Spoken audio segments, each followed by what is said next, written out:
सचखंड श्री हरमंदर साहब दे सुनहरीकरण दा इतिहास। किन्ने क्वांटल सोना, किन्ने कारीगर ते किन्ने समय च हुई सी तैयारी। खालसा राज के समय 65 लाख रुपए विच हुई सी सारी सेवा मुकम्मल, जिसका जेकर अज अनुमान लगाना होवे तां एक आम कैलकुलेटर दियां सिफरां मुक जांदियां हन।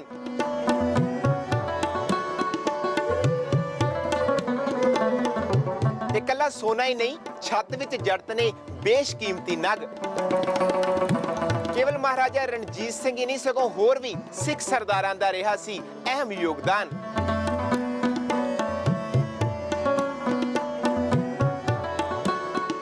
इस रिपोर्ट के जरिए इतिहास के अणगौले गए तत्थ जिन्हां बारे बहुते श्रद्धालु नहीं जानते, उसनूं फरोल के संगतां तक लियाउण दा कर रहे हैं यतन।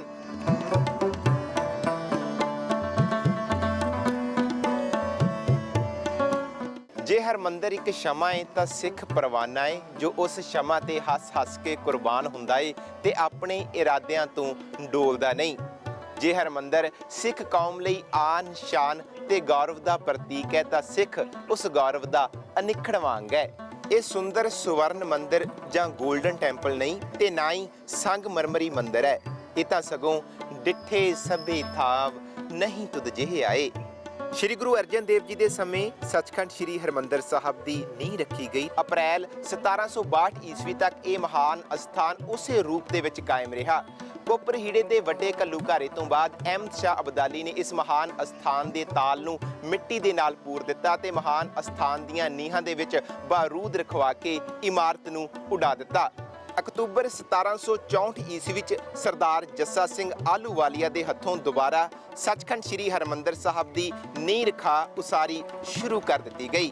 सो जो खालसा राज अपने पूरे जोबन ते आया तो हर सिख की यह रीझ सी कि अपने केंद्री अस्थान ते सब तो कीमती चीज़ पेंट की जाए ते उस समय की सब तो कीमती चीज़ सी सोना। तवारीख ज्ञानी ज्ञान सिंह जी श्रोमणी गुरुद्वारा प्रबंधक कमेटी के रिकॉर्ड और सचखंड श्री हरमंदर साहब जी विखे लंबा समा ग्रंथी, हैड ग्रंथी और श्री अकाल तख्त साहब के जथेदार रहे सिंह साहिब ज्ञानी किरपाल सिंह दियां लिखतां के मुताबिक अज असीं तुहानूं दसांगे सचखंड श्री हरमंदर साहब ते लगे सारे सोने का इतिहास के किवें हरमंदर साहब नूं स्वर्ण मंदिर जां गोल्डन टैंपल कहा जान लगा। विद्यमान गुर आप थप्यो थिर साचो तख्त गुरु रामदास है, तख्त गुरु रामदास है, तख्त गुरु रामदास है, तख्त गुरु राम। श्री हरमंदर साहब सने हर की पौड़ी, छोटी परिक्रमा, पुल, दर्शनी ड्योड़ी ते सरोवर दी वड्डी परिक्रमा विच संगमरमर, चांदी, सोने ते गच, मीनाकारी ते जट दा काम महाराजा रणजीत सिंह दे समय शुरू होया ते उस समय दे मिसलदार सरदारां ने भी अपने वित अनुसार पूरा योगदान पाया। ज्ञानी ज्ञान सिंह जी वालों लिखी पुस्तक तवारीख श्री अमृतसर अनुसार सिख राज दे वेले सचखंड श्री हरमंदर साहब च कुल खर्च 64,11,000 के करीब बनता है, जो श्री हरमंदर साहब च फर्श ते कंधां उपर लगे संगमरमर तो इलावा सिर्फ सोने, चांदी ते निकाशी आदि उपर खर्च हुई माया दा ही है। ये बहुत बड़ा एक लंबा चौड़ा इतिहास है। ज्ञानी ज्ञान सिंह जी ने तवारीखे अमृतसर दे विच इस गल का जिहड़ा जिक्र किया है कि टोटल 64,11,000 रुपया महाराजा रणजीत सिंह के राजकाल दे विच सरकारी खालसा वालों बाकी दे सिख सरदारां वालों जिहड़ा सी सचखंड श्री हरमंदर साहब जी नूं सोने दे नाल, नगां, हीरे मोतियां दे नाल सुनहरीकरण वास्ते खर्च किया गया सी, क्योंकि सिखां वास्ते ये पावन पवित्र मुकद्दस स्थान है। ते भावना सिख सरदारां दी इहो सी कि असीं महलां च रहन लग पए हां, सोहणे पलंघां ते सौण लग पए हां, सोहणा साडा खान पान हो गया है। ये सचखंड श्री हरमंदर साहब जी जिहड़ा सिखां वास्ते बहुत अहम है, इनू भी खूबसूरत सोने दे नाल जड़िया जाना चाहिए है। ते इस मकसद लई साडे सिख सरदारां ने सचखंड श्री हरमंदर साहब श्री दरबार साहब जी नूं सोने दे नाल जड़िया। ये साडा इतिहास है। ਕਿਹਾ ਜਾਂਦਾ ਹੈ ਕਿ ਮਹਾਰਾਜਾ ਰਣਜੀਤ ਸਿੰਘ ਜਦੋਂ ਮੁਲਤਾਨ ਦੀ ਜੰਗ ਲੜਨ ਦੇ ਲਈ ਚਾਲੇ ਪਾਉਣ ਲੱਗਾ ਤਾਂ ਸੱਚਖੰਡ ਸ੍ਰੀ ਹਰਮੰਦਰ ਸਾਹਿਬ ਆ ਉਸ ਸਮੇਂ ਦੇ ਹੈੱਡ ਗ੍ਰੰਥੀ ਗਿਆਨੀ ਸੰਤ ਸਿੰਘ ਜੀ ਪਾਸ ਬੇਨਤੀ ਕੀਤੀ ਕਿ ਅਰਦਾਸ ਕੀਤੀ ਜਾਵੇ ਮੁਲਤਾਨ ਦੀ ਜੰਗ ਵਾਲਾ ਮੋਰਚਾ ਫਤਿਹ ਹੋਵੇ। ਤਾਂ ਸਹਿਜ ਸੁਭਾ ਗਿਆਨੀ ਸੰਤ ਸਿੰਘ ਜੀ ਨੇ ਕਿਹਾ ਕਿ ਜੇ ਮੋਰਚਾ ਫਤਿਹ ਹੁੰਦਾ ਹੈ ਤਾਂ ਇੱਥੇ ਕੀ ਅਰਪਣ ਕਰੋਗੇ? ਤਾਂ ਮਹਾਰਾਜਾ ਰਣਜੀਤ ਸਿੰਘ ਦਾ ਜਵਾਬ ਸੀ ਕਿ ਜੋ ਕੁਝ ਵੀ ਪ੍ਰਾਪਤ ਹੋਇਆ ਸਭ ਗੁਰੂ ਰਾਮਦਾਸ ਪਾਤਸ਼ਾਹ ਦਾ, ਜਿਸ ਤੋਂ ਬਾਅਦ ਮਹਾਰਾਜਾ ਰਣਜੀਤ ਸਿੰਘ ਨੇ ਸੱਚਖੰਡ ਸ੍ਰੀ ਹਰਮੰਦਰ ਸਾਹਿਬ ਵਿਖੇ ਸੋਨੇ ਦੀ ਸੇਵਾ ਸ਼ੁਰੂ ਕਰਵਾਈ। ਸ਼ੇਰੇ ਪੰਜਾਬ ਮਹਾਰਾਜਾ ਰਣਜੀਤ ਸਿੰਘ ਜੀ ਨੇ ਮੁਲਤਾਨ ਜਿੱਤਣ ਤੋਂ ਪਹਿਲਾਂ ਸ਼੍ਰੀ ਅੰਮ੍ਰਿਤਸਰ ਸਾਹਿਬ ਵਿਖੇ ਪਹੁੰਚ ਕੇ ਉਸ ਸਮੇਂ ਦੇ ਮੁੱਖ ਗ੍ਰੰਥੀ ਗਿਆਨੀ ਸੰਤ ਸਿੰਘ ਜੀ ਨੂੰ ਬੇਨਤੀ ਕੀਤੀ ਕਿ ਭਾਈ ਸਾਹਿਬ ਜੀ ਆਪ ਜੀ ਅਰਦਾਸ ਕਰੋ ਕਿ ਖਾਲਸਾ ਫੌਜ ਮੁਲਤਾਨ ਤੇ ਫਤਿਹ ਪ੍ਰਾਪਤ ਕਰੇ। ਤਾਂ ਉਸ ਮੌਕੇ ਗਿਆਨੀ ਸੰਤ ਸਿੰਘ ਜੀ ਨੇ ਕਿਹਾ ਸੀ, ਕਹਿਣ ਲੱਗੇ ਰਣਜੀਤ ਸਿਆਂ, ਜਦੋਂ ਕੋਈ ਇਲਾਕਾ ਜਿੱਤਣਾ ਹੁੰਦਾ ਉਦੋਂ ਦਰਬਾਰ ਸਾਹਿਬ ਆ ਜਾਂਦਾ ਹੈ, ਜੇ ਮੁਲਤਾਨ ਤੇ ਜਿੱਤ ਪ੍ਰਾਪਤ ਕੀਤੀ ਤਾਂ ਕੀ ਦੇਵੇਂਗਾ? ਸ਼ੇਰੇ ਪੰਜਾਬ ਮਹਾਰਾਜਾ ਰਣਜੀਤ ਸਿੰਘ ਦੀ ਸ਼ਰਧਾ ਹਰਿਮੰਦਰ ਸਾਹਿਬ ਤੇ ਦਰਬਾਰ ਸਾਹਿਬ ਤੇ ਬਹੁਤ ਸੀ। ਉਹਨੇ ਖੁਸ਼ੀ ਚਾਹੇ ਨੇ ਬਚਨ ਕਰ ਦਿੱਤਾ, ਕਹਿਣ ਲੱਗਾ ਮਹਾਰਾਜ ਜੀ ਮੁਲਤਾਨ ਕਿਲ੍ਹਾ ਫਤਿਹ ਹੁੰਦਾ ਤਾਂ ਜੋ ਵੀ ਪ੍ਰਾਪਤ ਹੋਵੇਗਾ ਉਹ ਸ਼੍ਰੀ ਗੁਰੂ ਰਾਮਦਾਸ ਜੀ ਦੇ ਚਰਨਾਂ 'ਚ ਭੇਟ ਕਰ ਦਿਆਂਗਾ। ਤਾਂ ਉੱਥੋਂ ਮਹਾਰਾਜਾ ਰਣਜੀਤ ਸਿੰਘ ਨੇ ਵਾਪਸ ਆਉਂਦਿਆਂ ਸਾਰਾ ਜਿੰਨਾ ਸੋਨਾ ਸੀ ਉਹ ਹਰਿਮੰਦਰ ਸਾਹਿਬ ਭੇਟ ਕੀਤਾ, ਜਿਸ ਨਾਲ ਇਸ ਹਰਿਮੰਦਰ ਸਾਹਿਬ ਦੀ ਸ਼ੋਭਾ ਦਿਨ ਦੁੱਗਣੀ ਰਾਤ ਚੌਗੁਣੀ ਵਧੀ। ਔਰ ਗਿਆਨੀ ਸੰਤ ਸਿੰਘ ਜੀ ਦੀ ਇਹ ਬੜੀ ਵੱਡੀ ਅਣਥੱਕ ਮਿਹਨਤ ਹੈ, ਕਿਉਂਕਿ ਇੰਨਾ ਹੀ ਸੋਨਾ ਮਹਾਰਾਜਾ ਰਣਜੀਤ ਸਿੰਘ ਜੀ ਨੇ ਮੰਦਰਾਂ ਮਸੀਤਾਂ ਵਿੱਚ ਵੀ ਦਿੱਤਾ ਸੀ, ਲੇਕਿਨ ਉਹਨਾਂ ਦੇ ਜਿਹੜੇ ਪੁਜਾਰੀ ਸੀ ਉਹ ਸਾਰਾ ਸੋਨਾ ਆਪ ਹੀ ਹੜੱਪ ਕਰ ਗਏ।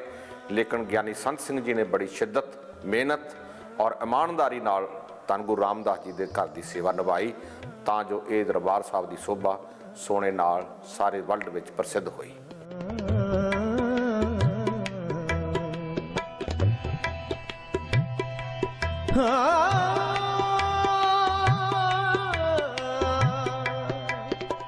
ਸੱਚਖੰਡ ਸ੍ਰੀ ਹਰਮੰਦਰ ਸਾਹਿਬ ਦੇ ਪ੍ਰਵੇਸ਼ ਦੁਆਰ ਤੇ ਅੱਜ ਵੀ ਅੰਕਿਤ ਹੈ ਕਿ ਸਾਹਿਬ ਸ੍ਰੀ ਗੁਰੂ ਰਾਮਦਾਸ ਪਾਤਸ਼ਾਹ ਨੇ ਇਹ ਸੇਵਾ ਮਹਾਰਾਜਾ ਰਣਜੀਤ ਸਿੰਘ ਜੀ ਪਾਸੋਂ ਕਰਵਾਈ। ਸ਼੍ਰੀ ਹਰਮੰਦਰ ਸਾਹਿਬ ਦੇ ਸੁਨਹਿਰੀ ਇਤਿਹਾਸ 'ਚ ਦਰਜ ਹੈ ਕਿ ਮਹਾਰਾਜਾ ਰਣਜੀਤ ਸਿੰਘ ਨੇ ਸਭ ਤੋਂ ਪਹਿਲਾਂ 5 ਲੱਖ ਰੁਪਏ ਦਾ ਸੋਨਾ ਗਿਆਨੀ ਸੰਤ ਸਿੰਘ ਜੀ ਦੇ ਸੁਪੁਰਦ ਕੀਤਾ, ਜਿਨ੍ਹਾਂ ਨੇ ਆਪਣੇ ਵੱਲੋਂ ਮੁਹੰਮਦ ਯਾਰ ਖਾਂ ਮਿਸਤਰੀ ਨੂੰ ਇਮਾਰਤ ਨੂੰ ਸੁਨਹਿਰੀ ਕਰਨ ਲਈ ਨੀਅਤ ਕੀਤਾ। ਸਭ ਤੋਂ ਪਹਿਲਾਂ ਮਹਾਰਾਜਾ ਰਣਜੀਤ ਸਿੰਘ ਨੇ 1803 ਦੇ ਵਿੱਚ ਉਸ ਵੇਲੇ ਸੱਚਖੰਡ ਸ੍ਰੀ ਹਰਮੰਦਰ ਸਾਹਿਬ ਜੀ ਸ੍ਰੀ ਦਰਬਾਰ ਸਾਹਿਬ ਜੀ ਦੇ ਮੁੱਖ ਗ੍ਰੰਥੀ ਸਿੰਘ ਸਾਹਿਬ ਗਿਆਨੀ ਸੰਤ ਸਿੰਘ ਜੀ ਦੀ ਅਗਵਾਈ ਦੇ ਵਿੱਚ ਸੋਨੇ ਦੀ ਸੇਵਾ ਜਿਹੜੀ ਹੈ ਉਹ ਕਰਵਾਉਣੀ ਪ੍ਰਾਰੰਭ ਕੀਤੀ। ਪਹਿਲੀ ਵਾਰ 1803 ਦੇ ਵਿੱਚ ਮਹਾਰਾਜਾ ਰਣਜੀਤ ਸਿੰਘ ਨੇ ਇਸ ਕਾਰਜ ਲਈ 5 ਲੱਖ ਰੁਪਇਆ ਖਰਚ ਕੀਤਾ। ਇਸ ਤਰ੍ਹਾਂ ਸਭ ਤੋਂ ਪਹਿਲਾਂ ਸ਼੍ਰੀ ਹਰਮੰਦਰ ਸਾਹਿਬ ਦੀ ਛੱਤ ਤੇ ਫਿਰ ਚਾਰੇ ਬੰਗਲੇ ਸੁਨਹਿਰੀ ਕਰਨ ਦਾ ਹੁਕਮ ਹੋਇਆ, ਜਿਨ੍ਹਾਂ ਵਿੱਚ ਦੱਖਣ ਪੱਛਮ ਬੰਗਲੇ ਨੂੰ ਸਰਦਾਰ ਹੁਕਮਾ ਸਿੰਘ ਚਿਮਣੀ ਨੇ ਸੋਨਾ ਚੜਾਇਆ। ਬਾਕੀ 3 ਬੰਗਲਿਆਂ ਤੇ ਬੁਰਜੀਆਂ ਨੂੰ ਮਹਾਰਾਜਾ ਰਣਜੀਤ ਸਿੰਘ ਨੇ 3,42,635 ਰੁਪਏ ਖਰਚ ਕਰਕੇ ਸੁਨਹਿਰੀ ਕਰਵਾਇਆ। ਸ਼੍ਰੀ ਹਰਮੰਦਰ ਸਾਹਿਬ ਦੇ ਵੱਡੇ ਗੁੰਬਦ ਤੇ ਸਰਦਾਰ ਫਤਿਹ ਸਿੰਘ ਆਹਲੂਵਾਲੀਆ ਨੇ 2.5 ਲੱਖ ਦਾ ਸੋਨਾ ਚੜਵਾਇਆ। ਦੂਜੀ ਮੰਜ਼ਲ ਦੀਆਂ ਬਾਰੀਆਂ ਤੇ ਅੰਦਰਲੇ ਦਰਵਾਜ਼ੇ ਤੇ ਕੰਧਾਂ ਉੱਪਰ ਸੁਨਹਿਰੀ ਗੱਚ ਤੇ ਮੀਨਾਕਾਰੀ ਤੇ ਛੱਤ ਦਾ ਜੜਾਉ ਦਾ ਕੰਮ ਮਹਾਰਾਜਾ ਰਣਜੀਤ ਸਿੰਘ ਨੇ ਦੂਜੇ ਸਿੱਖ ਸਰਦਾਰਾਂ ਨਾਲ ਮਿਲ ਕੇ 80,000 ਰੁਪਏ ਖਰਚ ਕਰਕੇ ਕਰਵਾਇਆ।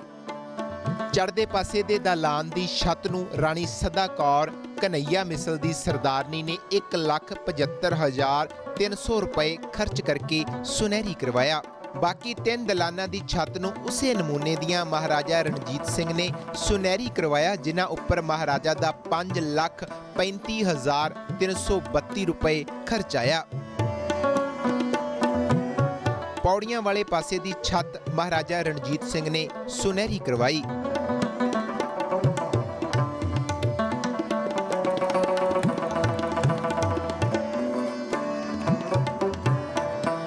ਹਰਮੰਦਰ ਸਾਹਿਬ ਦੇ ਚੁਫੇਰੇ ਦੀਆਂ ਕੰਧਾਂ ਤੇ 12-12 ਫੁੱਟ ਉੱਚੇ ਲੱਗੇ ਸੰਗਮਰਮਰ ਤੋਂ ਉੱਪਰ 18-18 ਫੁੱਟ ਜੰਗਲੇ ਸਮੇਤ ਕਿੰਗਰੇ ਤੇ ਕਲਸਾਂ ਤੋਂ ਬਿਨਾਂ ਮਹਾਰਾਜਾ ਰਣਜੀਤ ਸਿੰਘ ਨੇ ਸੁਨਹਿਰੀ ਕਰਵਾਇਆ, ਜਿਨ੍ਹਾਂ ਤੇ 65,000 ਰੁਪਏ ਖਰਚ ਆਇਆ।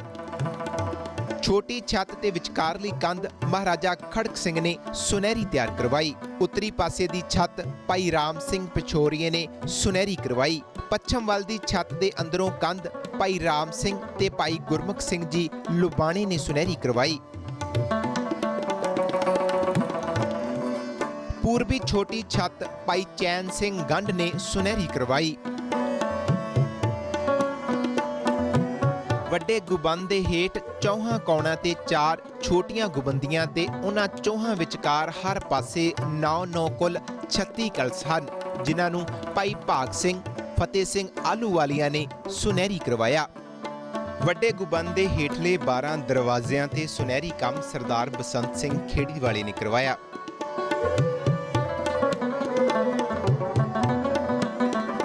ਸ਼੍ਰੀ ਹਰਿਮੰਦਰ ਸਾਹਿਬ ਦਾ ਚੁਫੇਰੇ ਅੱਗੇ ਵਧਿਆ ਛੱਜਾ ਤੇ ਜੰਗਲੇ ਉੱਪਰ ਬਣੇ ਛੋਟੇ ਗੁੰਬਦ, ਜਿਨ੍ਹਾਂ ਦੀ ਗਿਣਤੀ 58 ਹੈ, ਮਹਾਰਾਜਾ ਰਣਜੀਤ ਸਿੰਘ ਨੇ ਸੁਨਹਿਰੀ ਕਰਵਾਏ। ਸ਼੍ਰੀ ਹਰਿਮੰਦਰ ਸਾਹਿਬ ਦੇ 4 ਦਰਵਾਜ਼ਿਆਂ ਦੀਆਂ 4 ਸੁਨਹਿਰੀ ਜੋੜੀਆਂ ਪੁਰਾਣੇ ਸਮੇਂ ਦੀਵਾਲੀ, ਵੈਸਾਖੀ ਅਤੇ ਵੱਡੇ ਗੁਰਪੁਰਬਾਂ ਮੌਕੇ ਜਿੰਨਾ ਸਮਾਂ ਜਲਾਉ ਸਜਦਾ ਹੈ, ਉਤਨਾ ਸਮਾਂ ਸਜਾਉਣ ਵਾਸਤੇ ਤਿਆਰ ਕਰਵਾਈਆਂ ਗਈਆਂ, ਜਿਨ੍ਹਾਂ ਵਿੱਚੋਂ ਇੱਕ ਜੋੜੀ ਮਹਾਰਾਜਾ ਰਣਜੀਤ ਸਿੰਘ, ਦੂਸਰੀ ਮਹਾਰਾਜਾ ਖੜਕ ਸਿੰਘ ਦੀ ਮਾਤਾ ਵੱਲੋਂ, ਤੀਸਰੀ ਮਹਾਰਾਜਾ ਖੜਕ ਸਿੰਘ ਅਤੇ ਚੌਥੀ ਕੰਵਰ ਨੌਨਿਹਾਲ ਸਿੰਘ ਦੀ ਮਾਤਾ ਮਹਾਰਾਣੀ ਚੰਦ ਕੌਰ ਵੱਲੋਂ ਭੇਂਟ ਕੀਤੀਆਂ ਗਈਆਂ। ਸਮੇਂ ਮੁਤਾਬਕ ਇਹਨਾਂ 'ਚ ਹਰ ਇੱਕ ਜੋੜੀ ਤੇ 14,000 ਰੁਪਏ ਖਰਚ ਆਇਆ ਤੇ ਇਹ ਸਾਰਾ ਕੰਮ ਗਿਆਨੀ ਸੰਤ ਸਿੰਘ ਦੇ ਰਾਹੀਂ ਮਿਸਤਰੀ ਮੁਹੰਮਦ ਯਾਰ ਖਾਨ ਦੀ ਨਿਗਰਾਨੀ 'ਚ ਹੋਇਆ। ਗਿਆਨੀ ਸੰਤ ਸਿੰਘ ਦੇ ਦੇਹਾਂਤ ਤੋਂ ਬਾਅਦ ਇਹ ਕੰਮ ਉਹਨਾਂ ਦੇ ਸੁਪੁੱਤਰ ਭਾਈ ਗੁਰਮੁਖ ਸਿੰਘ ਦੇ ਸੁਪਰਦ ਹੋਇਆ, ਜਿਸ ਰਾਹੀਂ 5,35,000 ਦਾ ਸੋਨਾ ਖਰਚ ਹੋਇਆ। ਜੋੜੀਆਂ ਉੱਪਰ ਸੋਨੇ ਦਾ ਸਾਰਾ ਕੰਮ ਮੁਹੰਮਦ ਯਾਰ ਖਾਨ ਮਿਸਤਰੀ ਦੇ ਪੁੱਤਰ ਅੱਲਾ ਯਾਰ ਖਾਨ ਨੇ ਕੀਤਾ, ਜਿਸ ਦੇ ਇਵਜ਼ 'ਚ ਮਹਾਰਾਜਾ ਰਣਜੀਤ ਸਿੰਘ ਨੇ 300 ਰੁਪਏ ਦੀ ਕੀਮਤ ਦੇ ਸੋਨੇ ਦੇ ਕੜਿਆਂ ਦੀ ਜੋੜੀ ਤੇ 100 ਰੁਪਇਆ ਨਗਦ ਬਤੌਰ ਇਨਾਮ ਦਿੱਤਾ।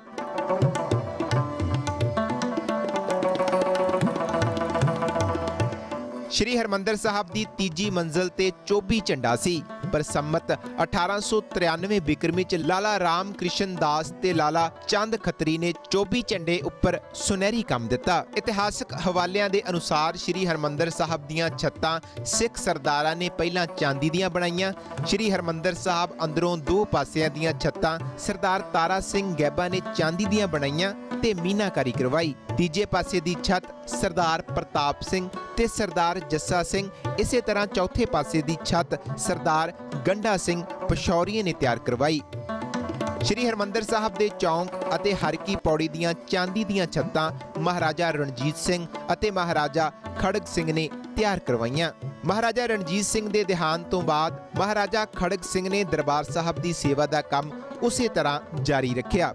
ਉਹਨਾਂ 50,000 ਰੁਪਏ ਦੇ ਸੰਗਮਰਮਰ ਦੇ ਨਾਲ 500 ਕਾਰੀਗਰ ਤੇ 800 ਮਜ਼ਦੂਰਾਂ ਨੂੰ ਲਾ ਕੇ ਬੜੀ ਕੋਸ਼ਿਸ਼ ਤੇ ਪਿਆਰ ਦੇ ਨਾਲ ਦਰਸ਼ਨੀ ਡਿਉੜੀ ਤੋਂ ਅਕਾਲ ਬੁੰਗੇ ਤੱਕ ਦਾ ਚੌਂਕ, ਫੁਵਾਰਾ, ਫਰਸ਼, ਥੰਮ, ਕੜਿਆਲ ਤੇ ਬੂੰਗਾ ਤਿਆਰ ਕਰਵਾਇਆ। ਉਹਨਾਂ ਦਿਨਾਂ 'ਚ ਹੀ ਦਰਬਾਰ ਸਾਹਿਬ ਦੀ ਬਾਕੀ ਸੇਵਾ ਕੰਵਰ ਨੌਨਿਹਾਲ ਸਿੰਘ ਦੀ ਮਰਜ਼ੀ ਦੇ ਨਾਲ ਹੁੰਦੀ ਰਹੀ।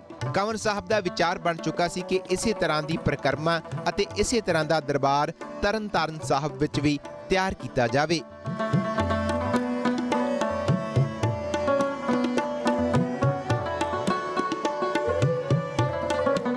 ਮਹਾਰਾਜਾ ਖੜਕ ਸਿੰਘ ਤੇ ਕੰਵਰ ਨੌਨਿਹਾਲ ਸਿੰਘ ਦੇ ਗੁਰਪੁਰੀ ਸਿਧਾਰ ਜਾਣ ਤੋਂ ਬਾਅਦ ਕੰਵਰ ਸਾਹਿਬ ਦੀ ਮਾਤਾ ਮਹਾਰਾਣੀ ਚੰਦ ਕੌਰ ਨੇ ਸ੍ਰੀ ਦਰਬਾਰ ਸਾਹਿਬ ਦੀ ਸੇਵਾ ਨੂੰ ਉਸੇ ਤਰ੍ਹਾਂ ਜਾਰੀ ਰੱਖਿਆ। ਮਹਾਰਾਜਾ ਸ਼ੇਰ ਸਿੰਘ ਦੇ ਚਲਾਣੇ ਪਿੱਛੋਂ ਰਾਜਾ ਹੀਰਾ ਸਿੰਘ ਨੇ ਕੁਝ ਧਿਆਨ ਨਾ ਦਿੱਤਾ। ਇਸ ਤਰ੍ਹਾਂ ਇਹ ਸੇਵਾ ਦਾ ਕੰਮ 1 ਸਾਲ ਤੱਕ ਬੰਦ ਰਿਹਾ। 1843 ਚ ਰਾਜਾ ਹੀਰਾ ਸਿੰਘ ਦੇ ਮਾਰੇ ਜਾਣ ਤੋਂ ਬਾਅਦ ਸਰਦਾਰ ਜਵਾਹਰ ਸਿੰਘ ਨੇ ਭਾਈ ਪ੍ਰਦੁਮਨ ਸਿੰਘ ਗਿਆਨੀ ਦੇ ਰਾਹੀਂ ਫੇਰ ਸੇਵਾ ਸ਼ੁਰੂ ਕਰ ਦਿੱਤੀ ਅਤੇ 75,000 ਦੀ ਜਾਗੀਰ ਤੋਂ ਛੁੱਟ ਹੋਰ ਖਰਚੇ ਆਦਿ ਲਈ 5,000 ਸਾਲਾਨਾ ਸ਼੍ਰੀ ਹਰਿਮੰਦਰ ਸਾਹਿਬ ਦੀ ਮੁਰੰਮਤ ਵਾਸਤੇ ਸਦਾ ਲਈ ਲਾ ਦਿੱਤਾ। 1849 ਚ ਅੰਗਰੇਜ਼ ਸਰਕਾਰ ਵੇਲੇ ਵੀ ਇਹ ਕੰਮ ਉਸੇ ਤਰ੍ਹਾਂ ਜਾਰੀ ਰਿਹਾ।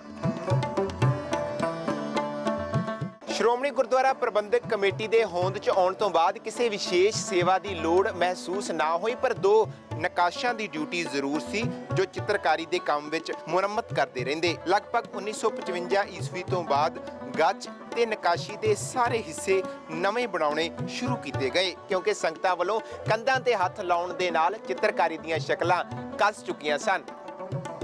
ਮਹਾਰਾਜਾ ਰਣਜੀਤ ਸਿੰਘ ਦੇ ਸਮੇਂ ਦਾ ਲੱਗਾ ਹੋਇਆ ਸੋਨਾ ਕਾਫੀ ਮੈਲਾ ਹੋ ਗਿਆ ਸੀ। 1965 ਈਸਵੀ ਵਿੱਚ ਸੰਤ ਫਤਿਹ ਸਿੰਘ ਤੇ ਸੰਤ ਚੰਨਣ ਸਿੰਘ ਜੀ ਨੇ ਸੱਚਖੰਡ ਸ੍ਰੀ ਹਰਿਮੰਦਰ ਸਾਹਿਬ ਦੇ ਸੋਨੇ ਨੂੰ ਧੋਣ ਦਾ ਫੈਸਲਾ ਕਰ ਲਿਆ। ਸੋਨਾ ਧੋਣ ਦਾ ਮਸਾਲਾ ਲਾ ਕੇ ਸੁੱਚੇ ਤੇ ਪਵਿੱਤਰ ਜਲ ਨਾਲ ਸਾਰਾ ਸੋਨਾ ਧੋਤਾ ਗਿਆ। ਸੋਨੇ 'ਚ ਚਮਕ ਤਾਂ ਆਈ, ਪਰ ਬਾਅਦ 'ਚ ਉਹ ਚਮਕ ਮੱਧਮ ਹੋਣੀ ਸ਼ੁਰੂ ਹੋ ਗਈ। ਮਾਹਿਰਾਂ ਦੀ ਰਾਏ ਤੋਂ ਪਤਾ ਲੱਗਾ ਕਿ ਸੋਨੇ ਦੀ ਧੁਆਈ ਸਮੇਂ ਵਰਤਿਆ ਗਿਆ ਮਸਾਲਾ ਠੀਕ ਨਹੀਂ ਸੀ, ਜਿਸ ਨੇ ਤਾਂਬੇ ਦੇ ਪੱਤਰਿਆਂ ਤੇ ਚਾੜਿਆ ਹੋਇਆ ਸੋਨਾ ਲਾ ਦਿੱਤਾ। ਸ਼੍ਰੋਮਣੀ ਗੁਰਦੁਆਰਾ ਪ੍ਰਬੰਧਕ ਕਮੇਟੀ ਦੇ ਪ੍ਰਧਾਨ ਜਥੇਦਾਰ ਗੁਰਚਰਨ ਸਿੰਘ ਟੌੜਾ ਦੇ ਕਾਰਜਕਾਲ ਦੌਰਾਨ ਸੱਚਖੰਡ ਸ੍ਰੀ ਹਰਿਮੰਦਰ ਸਾਹਿਬ ਤੇ ਦੁਬਾਰਾ ਸੋਨਾ ਚੜਾਉਣ ਦੀ ਵਿਚਾਰ ਹੋਈ, ਜਿਸ ਦੀ ਸੇਵਾ ਸੰਤ ਕਰਤਾਰ ਸਿੰਘ ਠੱਠੇ ਟਿੱਬੇ ਵਾਲਿਆਂ ਨੂੰ ਸੌਂਪੀ ਗਈ ਤੇ ਜਿਨ੍ਹਾਂ ਨੇ ਇਹ ਸੇਵਾ ਬਹੁਤ ਸ਼ਰਧਾ ਭਾਵਨਾ ਦੇ ਨਾਲ ਨਿਭਾਈ। 1984 ਦੇ ਘੱਲੂਘਾਰੇ ਸਮੇਂ ਗੋਲੀਆਂ ਨਾਲ ਉੱਪਰਲੀ ਮੰਜ਼ਲ ਦੀਆਂ ਬਾਰੀਆਂ ਤੇ ਕਾਫੀ ਨਿਸ਼ਾਨ ਲੱਗੇ। ਗੋਲੀਆਂ ਨਾਲ ਪੱਤਰੇ ਜ਼ਰੂਰ ਉਖੜ ਗਏ ਸਨ, ਪਰ ਇਮਾਰਤ ਨੂੰ ਕੋਈ ਨੁਕਸਾਨ ਨਹੀਂ ਸੀ ਪਹੁੰਚਿਆ। ਸੋ ਕਾਲੀ ਗਰਜ ਤੋਂ ਬਾਅਦ ਸੱਚਖੰਡ ਸ੍ਰੀ ਹਰਿਮੰਦਰ ਸਾਹਿਬ ਦੇ ਸੋਨੇ ਨੂੰ ਦੁਬਾਰਾ ਧੁਆਇਆ ਗਿਆ। ਸੱਚਖੰਡ ਸ੍ਰੀ ਹਰਿਮੰਦਰ ਸਾਹਿਬ ਦੇ ਸੋਨੇ ਦੀ ਸੇਵਾ ਵਿੱਚ ਗੁਰੂ ਨਾਨਕ ਨਿਸ਼ਕਾਮ ਸੇਵਕ ਜਥਾ ਯੂਕੇ ਵਾਲਿਆਂ ਦਾ ਵੀ ਵੱਡਾ ਤੇ ਅਹਿਮ ਯੋਗਦਾਨ ਰਿਹਾ। 1995 ਤੋਂ ਲੈ ਕੇ ਮਾਰਚ 1999 ਤੱਕ ਸੱਚਖੰਡ ਸ੍ਰੀ ਹਰਿਮੰਦਰ ਸਾਹਿਬ ਤੇ 12 ਲੇਅਰ ਤੋਂ ਦੁੱਗਣਾ ਕਰਕੇ 24 ਤੋਂ 26 ਲੇਅਰ ਦੇ ਨਾਲ ਸੋਨਾ ਲਗਵਾਇਆ ਗਿਆ, ਜੋ 200 ਸਾਲ ਤੱਕ ਟਿਕ ਸਕਦਾ ਹੈ, ਜਿਸ ਦੀ ਬਕਾਇਦਾ ਇੰਗਲੈਂਡ ਤੋਂ ਟੈਸਟਿੰਗ ਹੋਈ ਤੇ ਖੁਦ ਵਿਗਿਆਨੀਆਂ ਨੇ ਸੱਚਖੰਡ ਸ੍ਰੀ ਹਰਿਮੰਦਰ ਸਾਹਿਬ ਵਿਜ਼ਿਟ ਕੀਤਾ।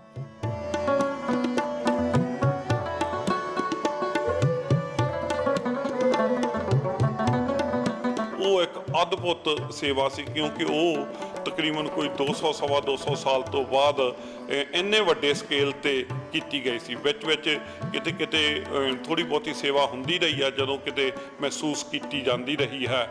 ਹੋਰ ਵੀ ਸੰਤ ਮਹਾਂਪੁਰਸ਼ ਆਪਣਾ ਸੇਵਾ 'ਚ ਹਿੱਸਾ ਪਾਉਂਦੇ ਰਹੇ ਨੇ ਸਮੇਂ-ਸਮੇਂ ਤੇ, ਪਰ ਪੂਰੇ ਦਾ ਪੂਰਾ ਹਰਿਮੰਦਰ ਸਾਹਿਬ ਦੀ ਬਾਹਰਲੇ ਸਾਰੇ ਪੱਤਰੇ ਚੇਂਜ ਕਰਨ ਦੀ ਸੇਵਾ ਉਹ 1995 ਤੋਂ ਲੈ ਕੇ 1999 ਤੱਕ ਗੁਰੂ ਨਾਨਕ ਨਿਸ਼ਕਾਮ ਸੇਵਕ ਜਥੇ ਦੇ ਹਿੱਸੇ ਆਈ। ਪਰ ਇਸ ਦੇ ਨਾਲ ਹੀ ਇੱਕ ਇਹ ਵੀ ਡਿਸੀਜਨ ਉਸ ਵਕਤ ਲਿਆ ਕਿ ਜਿਹੜੇ ਜਿੰਨੇ ਵੀ ਪੁਰਾਣੇ ਪੱਤਰੇ ਨੇ ਉਹ ਕੋਈ ਵੀ ਰੀਯੂਜ਼ ਨਹੀਂ ਕਰਨਾ, ਤੇ ਉਸ ਤੋਂ ਸੋਨਾ ਵੀ ਉਤਾਰਿਆ ਨਹੀਂ ਗਿਆ, ਤੇ ਸਾਰੇ ਨਵੇਂ ਪੱਤਰੇ ਬਣਾਏ ਗਏ ਤੇ ਨਵੇਂ ਪੱਤਰਿਆਂ ਦੇ ਉੱਪਰ ਨਵਾਂ ਹੀ ਸੋਨਾ ਲਗਾਇਆ ਗਿਆ। 84 ਵਿੱਚ ਜੋ ਐਡਾ ਵੱਡਾ ਦੁਖਾਂਤ ਹੋਇਆ ਸੀ, ਤੇ ਉਸ ਟਾਈਮ ਤੇ ਕੋਈ 400 ਦੇ ਕਰੀਬ ਦਰਬਾਰ ਸਾਹਿਬ ਦੇ ਵਿੱਚ ਗੋਲੀਆਂ ਲੱਗੀਆਂ ਸਨ, ਤੇ ਸਮੇਂ ਦੇ ਇੰਨਾ ਸਮਾਂ ਗੁਜ਼ਰਨ ਕਰਕੇ ਵੀ ਕਾਫੀ ਵੇਅਰ ਐਂਡ ਟੀਅਰ ਵਿੱਚ ਵੀ ਪ੍ਰੋਬਲਮ ਜਿਹੜੀ ਦਰਬਾਰ ਸਾਹਿਬ ਦੇ ਪੱਤਰਿਆਂ ਨੂੰ ਆ ਚੁੱਕੀ ਸੀ।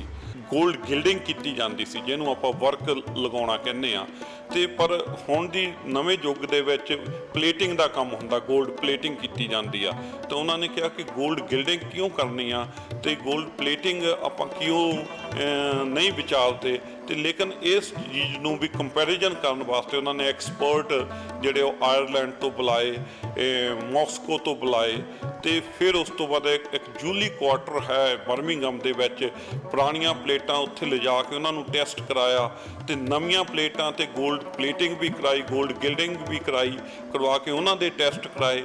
ਲੇਕਿਨ ਅਖੀਰ ਵਿੱਚ ਦੇਖਣ ਵਿੱਚ ਇਹ ਆਇਆ ਕਿ ਜਿਹੜੀ ਗੋਲਡ ਗਿਲਡਿੰਗ ਆ, ਜਿਹੜੀ 500 ਸਾਲ ਪੁਰਾਣੀ ਸਾਡੀ ਲੈਗੇਸੀ ਆ, ਸਾਡੀ ਟੈਕਨੋਲੋਜੀ ਆ, ਉਸੇ ਟੈਕਨੋਲੋਜੀ ਨੂੰ ਅਸੀਂ ਦੁਬਾਰਾ ਰਿਪੀਟ ਕਰੀਏ, ਨਾ ਕਿ ਗੋਲਡ ਪਲੇਟਿੰਗ ਨੂੰ, ਕਿਉਂਕਿ ਗੋਲਡ ਗਿਲਡਿੰਗ ਦਾ ਜੋ ਲਸਟਰ, ਜੋ ਚਮਕ ਦੇਖੀ ਗਈ, ਉਹ ਗੋਲਡ ਪਲੇਟਿੰਗ ਨਾਲੋਂ ਜ਼ਿਆਦਾ ਦੇਖੀ ਗਈ। ਡਿਠੇ ਸਭ ਥਾਵ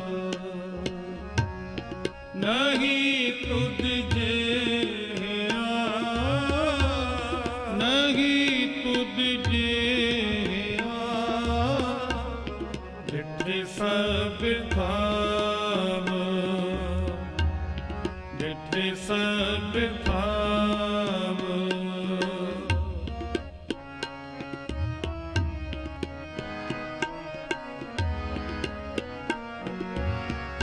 ਬਦਹੁ ਪੁਰਿਖ ਵਿਦਾਤ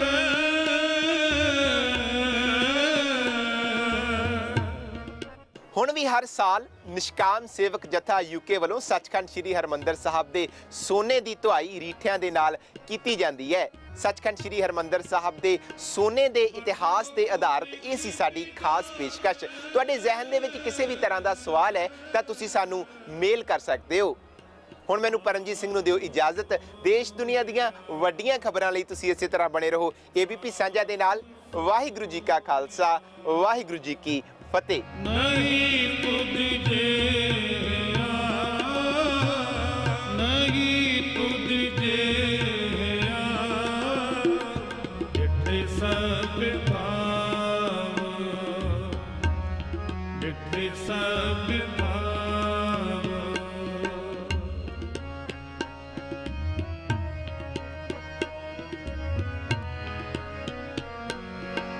ਵਸ ਕੀ ਸਗਨ ਅਪਾਰ,